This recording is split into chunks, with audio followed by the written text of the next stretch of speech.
ಇನ್ನು 47 ವರ್ಷಗಳ ಬಳಿಕ ಪುರಿ ಜಗನ್ನಾಥ ಮಂದಿರದ ಬಾಗಿಲನ್ನು ಓಪನ್ ಮಾಡಲಾಗ್ತಾ ಇದೆ. ಇದೇ ಸಂದರ್ಭದಲ್ಲಿ ಒಡಿಶಾದ ಪುರಿ ಜಗನ್ನಾಥ ದೇಗುಲ ರತ್ನ ಭಂಡಾರವನ್ನು ಓಪನ್ ಮಾಡಲಾಗ್ತಾ ಇದೆ. 46 ವರ್ಷಗಳ ಬಳಿಕ ರತ್ನ ಭಂಡಾರದ ಕೋಣೆಯನ್ನ ತೆಗೆಯಲಾಗಿದೆ. ದೊಡ್ಡ ಟಾರ್ಚರ್ಗಳ ಸಹಾಯದಿಂದ ಕೋಣೆಯನ್ನ ಪ್ರವೇಶ ಮಾಡಿದ್ದಾರೆ ಸಿಬ್ಬಂದಿಗಳು.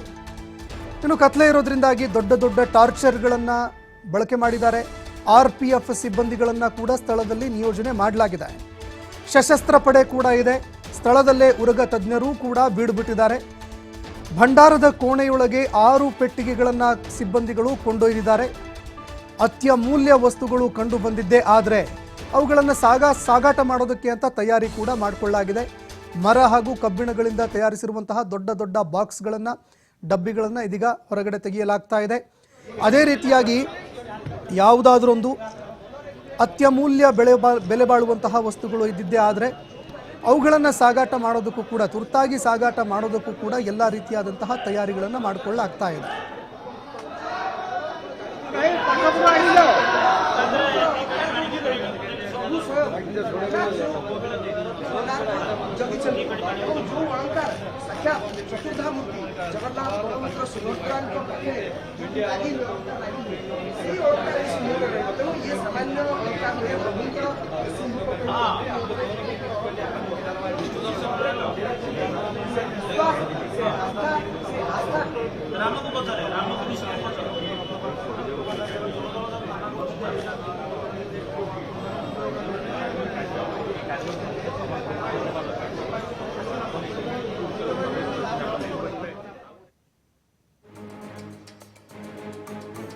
ಇನ್ನು ಜಗನ್ನಾಥನ ರತ್ನ ಭಂಡಾರದಲ್ಲಿ ಏನೇನಿದೆ ಅಂತ ನೋಡಿದ್ದೇ ಆದರೆ ಒಟ್ಟು 128.38 kg ತೂಕದ ರತ್ನಾಭರಣಗಳಿದ್ದಾವೆ.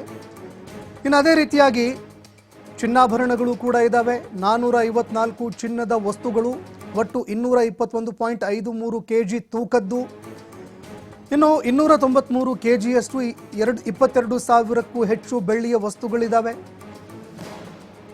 ಇನ್ನು ಅದೇ ರೀತಿಯಾಗಿ ವಿಶ್ವದ ವಿಶಿಷ್ಟ ಅಮೂಲ್ಯ ಹರಳುಗಳನ್ನು ಕೂಡ ಹೊಂದಿರುವಂತಹ ಆಭರಣಗಳು ಕೂಡ ಒಳಗಡೆ ಇರುವಂಥದ್ದು.